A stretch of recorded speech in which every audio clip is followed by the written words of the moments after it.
ത്രിയേക ദൈവത്തിൻ്റെ വലിയൊരു നാമത്തിന് മഹത്വം ഉണ്ടായിരിക്കട്ടെ. കർത്താവിനാൽ അനുഗ്രഹിക്കപ്പെട്ടവരെ, വിശുദ്ധ 25 നോയമ്പിലേക്ക് നമ്മൾ പ്രവേശിക്കുവാൻ പോവുകയാണ്. നമ്മുടെ കർത്താവിൻ്റെ ജനന പെരുന്നാൾ ആചരിക്കുവാനായി ദീർഘമായ ഒരുക്കം നമ്മൾ നടത്തുന്നു. ഊദോശീത്തോ ഞായറാഴ്ച സഭയുടെയും നമ്മുടെ എല്ലാവരുടെയും ശുദ്ധീകരണത്തിൻ്റെ ദിവസമാണ്. ഹൂദേസീത്തോ ദൈവസന്നിധിയിൽ നമ്മളെ സമർപ്പിക്കുന്ന പുനഃപ്രതിഷ്ഠയുടെ ദിവസമാണ്. ഗബ്രിയേൽ മാലാഖ സക്കറിയാ പുരോഹിതനോട് നമ്മുടെ കർത്താവിൻ്റെ മുന്നോടിയായ യോഹന്നാൻ സ്നാപകൻ്റെ ജനനത്തെക്കുറിച്ച് അറിയിച്ചു. കഴിഞ്ഞ ഞായറാഴ്ച ദൈവമാതാവിനോടുള്ള അറിയിപ്പിൻ്റെ ഞായറാഴ്ചയായിരുന്നു. ഇനി ഒരു 4 ആഴ്ച കൂടെ കഴിയുമ്പോൾ കർത്താവിൻ്റെ ജനനപ്പെരുന്നാൾ നമ്മൾ ആചരിക്കുക. നമ്മളുടെ ഹൃദയങ്ങളിൽ കർത്താവ് ഉരുവാകുവാൻ തക്കവണ്ണം നമ്മളെല്ലാവരും നമ്മെ തന്നെ സമർപ്പിക്കേണ്ടതാണ്. സ്നേഹവും സമാധാനവും എന്ന് ലോകത്ത് നിന്ന് മാറിപ്പോയിരിക്കുന്നു.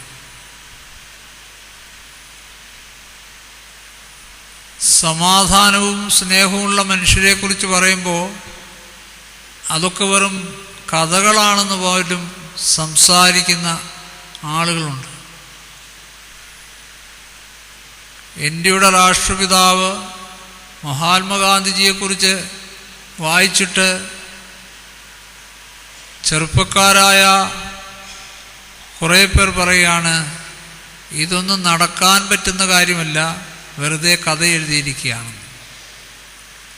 അപ്പോൾ നമ്മുടെ ജീവിതത്തിൽ സത്യവും സമാധാനവും നീതിയും ഒക്കെ വളരെ കടന്നുപോയി, നമ്മിൽ നിന്ന് വളരെ ദൂരെയായിരിക്കുക.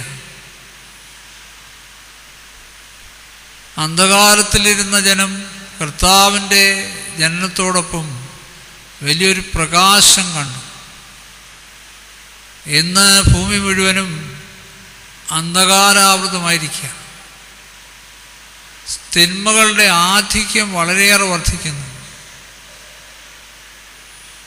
ദൈവത്തിൻ്റെ സ്വന്തം നാടെന്ന് പറയുന്ന ഈ കൊച്ചു കേരളത്തിൽ വളരെയേറെ തിന്മകളും ബുദ്ധിമുട്ടുകളും കഷ്ടതകളും ധാരാളമായിട്ടുണ്ടാകുന്നു.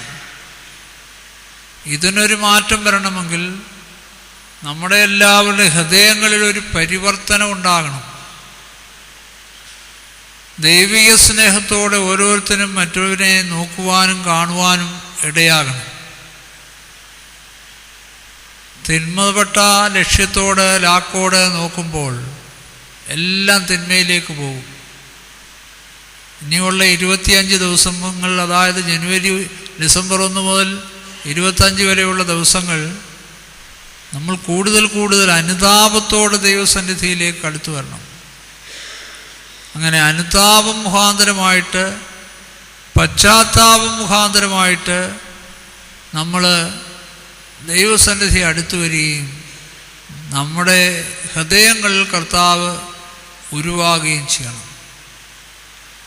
ഇന്ന് പലപ്പോഴും മനുഷ്യരുടെ ഇടയിൽ ദുഃഖം ധാരാളം ഉണ്ടാകാറുണ്ട്. അതൊരു ശരിയായ അനുതാപമല്ല. തെറ്റിനെക്കുറിച്ചോ അല്ലെങ്കിൽ ഇനി രക്ഷപ്പെടാൻ നിവൃത്തിയില്ലെന്നുള്ളൊരു ചിന്ത മുഖാന്തരമോ ദുഃഖമുണ്ടായിട്ട് ജീവിതം അവസാനിപ്പിക്കുന്ന ഒരു സ്ഥിതിയാണിന്നുണ്ടായിരിക്കുന്നത്. കർത്താവിൻ്റെ വാത്സല്യ ശിഷ്യന്മാരിൽ ഒരാളായ യൂദ തെറ്റ് ചെയ്തു. അവൻ അനുതാപമുണ്ടായപ്പോൾ അവൻ നിരാശനായി തീർന്നു. യൂദായുടെ അനുതാപം അവനെ വഴി നയിച്ചത് നിരാശയിലേക്കാണ്. പത്രോസ്ലീഹായും തെറ്റ് ചെയ്തു. ഞാൻ അവനെ അറിയുന്നില്ല എന്ന് 3 പ്രാവശ്യം തള്ളിപ്പറഞ്ഞപ്പോൾ ശിഷ്യന്മാരിൽ മുമ്പനായിരുന്ന പത്രോസ്ലിയ ആ സ്ഥാനത്ത് നിന്ന് തന്നെ അന്യനാക്കി തീർത്തു. കർത്താവ് ഉയർത്തെഴുന്നേൽപ്പിന് ശേഷം പത്രോസിനെ കൊണ്ട് 3 പ്രാവശ്യം ഏറ്റുപറയിക്കുന്നുണ്ട്, നീ ഇവരിലധികമായി എന്നെ സ്നേഹിക്കുന്നുവോ സ്നേഹിക്കുന്നുവോ സ്നേഹിക്കുന്നുവെന്ന്. 3 പ്രാവശ്യവും കർത്താവിനെ സ്നേഹിക്കുന്നു എന്ന് പറഞ്ഞ് ഏറ്റുപറയുന്നു. അവിടെ പത്രോസ്ലിഹായ്ക്ക് വന്ന എന്താണ് ഗുണം ലഭിച്ചത്? കർത്താവിനെ തിരിഞ്ഞു നോക്കിയപ്പോൾ അവരുടെ കണ്ണുകൾ തമ്മിൽ ഇടഞ്ഞു. കർത്താവിൻ്റെ നോട്ടം കാണാനായിട്ട് പരിധിക്ക് പുറത്ത് അല്ലായിരുന്നവൻ. നമ്മൾ എവിടെയായിരുന്നാലും ദൈവത്തിന് നമ്മെ കാണാൻ പറ്റും. എന്നാൽ മനുഷ്യപ്രകാരം ചിന്തിക്കുമ്പോൾ ഒരാളിനെ കാണണമെങ്കിൽ ഒരു പരിധിയുണ്ട്. ഈ പരിധിയിൽ നിന്ന് പുറത്തു പോയി കഴിഞ്ഞാൽ പിന്നെ കാണാൻ പറ്റത്തില്ല. യൂദ പരിധിയിൽ നിന്ന് വളരെ പുറത്തു പോയി. പത്രോസ് അതിനുള്ളിൽ തന്നെ ഉണ്ടായിരുന്നു. പത്രോസിന് കർത്താവിൻ്റെ നോട്ടം മുഖാലും യഥാർത്ഥമായ അനുതാപം ഉണ്ടാകുകയും അവൻ വിലപിച്ച് പൂർവസ്ഥിതി പ്രാപിക്കുകയും ചെയ്യുന്നു. പൂർവസ്ഥാനത്തേക്ക് അവൻ വന്നെത്തുന്നു. ഇത് നമ്മൾ ഓർത്തിരിക്കണം. നമ്മുടെ ഓരോരുത്തരുടെയും ഭവനങ്ങളിൽ പിതാവ് മാതാവ് അഥവാ ഭർത്താവ് ഭാര്യ വാത്സല്യമുള്ള കുഞ്ഞുങ്ങൾ എന്നുള്ള നിലയിൽ ജീവിക്കുന്നിടത്ത് പലപ്പോഴും ഇടർച്ചകളും ക്ലേശങ്ങളും ഒക്കെ ഉണ്ടാകാം. എന്നാൽ അതിൽ തന്നെ നിലനിൽക്കുകയല്ല, വിട്ടുവീഴ്ചകളുണ്ടാക്കി ശരിയായ അനുതാപത്തോടെ സ്നേഹത്തോടെ തിരിച്ചു വരണം.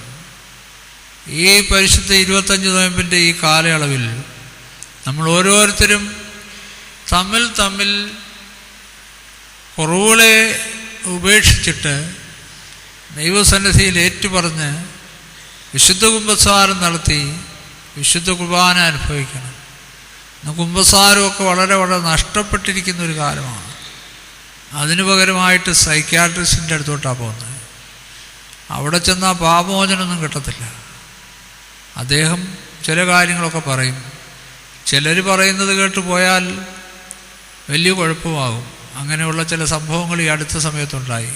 അതിനെക്കുറിച്ച് ഇപ്പോൾ ഇവിടെ വിവരിക്കാൻ ഉദ്ദേശിക്കുന്നില്ല.